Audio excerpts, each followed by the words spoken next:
Gate ব্যাংকা ভিতরে ঢুকে যাবে, এলাকার মানুষজন তা দেখবো পারে, কিন্তু ভালো লাগবো না। ভালো ভালো নিচে নাম কইতাছে পুরো আমার একদম উড়াই দিমু। এই তোর গিট্টুর আছে, গিট্টুর বাচ্চা গিট্টু গেট ব্যাংকে ঢুকতে পারতেছ না, কইটা রাস্তা কিচ্ছু। দোষ আর মনে হয় কি তোর কথা শুনতে পারতেছে না।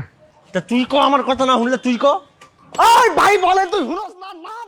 এই তাসনিয়া, আচ্ছা, কেউ কি তোমার নাম ধরে ডাকছে? কই না তো, আমি তো শুনতে পাচ্ছি না। বাদ দেন তো আপনি এসব। এই বেরা।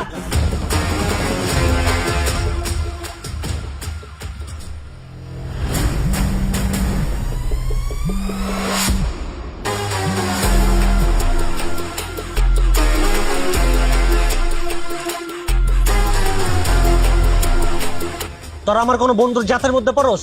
তোরা যদি থাকো সেই জায়গার মধ্যে, তাহলে আমার গার্লফ্রেন্ড অন্য জায়গায় বিয়ে হয় কেমনে? আমি কই একটু ঢাকার বাইরে গেলাম কাজে, আর আমার গার্লফ্রেন্ড অন্য জায়গায় বিয়ে হয়ে গেল। তোরা কি করছো এলাকায়?